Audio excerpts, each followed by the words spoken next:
مگرمچھ اور بندر۔ ایک دفعہ کا ذکر ہے کہ ایک ندی کے کنارے درخت پر بندر رہتا تھا۔ بندر اکیلا تھا کیونکہ اس کا کوئی دوست یا خاندان نہیں تھا، لیکن وہ خوش اور مطمئن تھا۔ درخت نے اسے کھانے کے لیے کافی میٹھا جامن کا پھل دیا۔ اس نے اسے دھوپ سے سایہ اور بارش سے پناہ بھی دی۔ ایک دن ایک مگرمچھ دریا میں تیر رہا تھا۔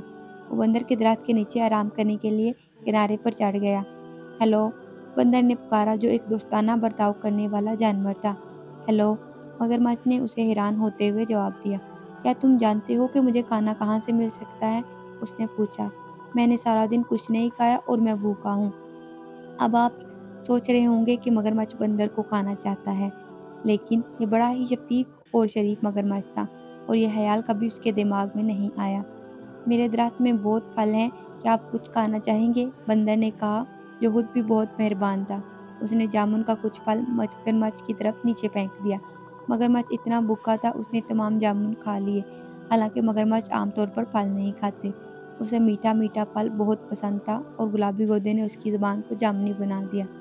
جب مگرمچھ اپنی مرضی کے مطابق کھا چکا تو بندر نے کہا، آپ کا دل چاہے مزید پھل کھانا چاہیں آپ واپس آ جائیں۔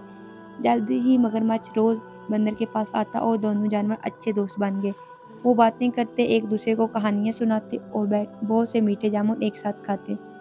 ایک دن مگرمچھ نے اسے اپنی بیوی اور خاندان کے بارے میں بتایا۔ بندر نے کہا، آج آپ واپس جاتے وقت اپنی بیوی کے لیے کچھ پھل لے جانا۔ مگرمچھ کی بیوی کو جامن بہت پسند آئے۔ اس نے پہلے کبھی اتنی میٹھی چیز نہیں کھائی تھی، لیکن وہ اپنے شوہر کی طرح مہربان اور نرم مزاج نہیں تھی۔ اس نے اپنے شوہر سے کہا، تصور کیجئے کہ بندر جب یہ جامن روزانہ کھاتا ہے تو اس کا ذائقہ کتنا میٹھا ہوگا۔ مہربان مگرمچھ نے اپنی بیوی کو سمجھانے کی کوشش کی کہ وہ بندر کو نہیں کھا سکتا، وہ میرا سب سے اچھا دوست ہے، اس نے کہا۔ مگرمچھ کی لالچی بیوی نہ سنی۔ اپنے شوہر سے وہ کام کروانے کے لیے جو وہ چاہتی تھی، اس نے بیمار ہونے کا بہانہ کیا۔ میں مر رہی ہوں اور صرف ایک پیارے بندر کا دل ہی مجھے ٹھیک کر سکتا ہے، اس نے اپنے شوہر کو پکارا۔ اگر تم مجھ سے محبت کرتے ہو تو تم اپنے دوست بندر کو پکڑو گے اور مجھے اس کا دل کھانے دو گے۔ بیچارے مگرمچھ کو سمجھ نہیں آ رہی تھی کہ وہ کیا کرے۔ وہ اپنے دوست کو کھانا کھانے نہیں چاہتا تھا، لیکن وہ اپنی بیوی کو مرنے نہیں دے سکتا تھا۔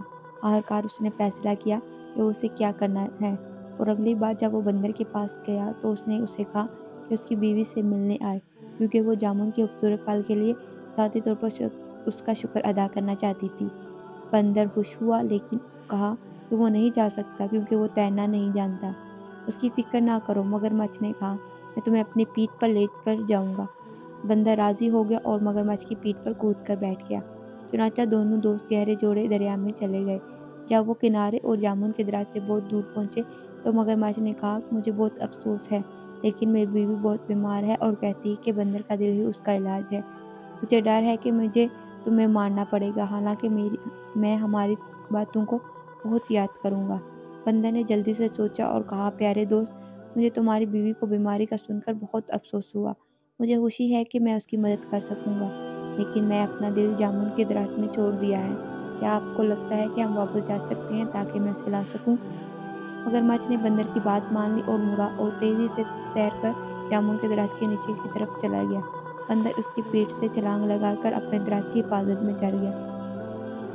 میں نے سوچا کہ آپ میرے دوست ہیں، اس نے پکارا۔ کیا تم نہیں جانتے کہ ہم اپنے دل کو اپنے اندر رکھتے ہیں؟ میں پھر بھی کبھی تم پہ بھروسہ نہیں کروں گا اور نہ ہی تمہیں اپنے درخت کا پھل دوں گا۔ چلے جاؤ اور واپس نہ آنا۔ مگرمچھ نے اپنے آپ کو بہت بیوقوف محسوس کیا۔ اس نے ایک بندر، ایک دوست اور اچھے میٹھے پھل کی فراہمی ہوتی تھی۔ بندر نے خود کو بچا لیا کیونکہ اس نے جلدی سوچ لیا۔ اس دن اس نے پھر کبھی مڑ کر مچھلیوں پر بھروسہ نہیں کیا۔ شکریہ۔ مزید اچھی ویڈیو کے لیے please subscribe to my channel. شکریہ۔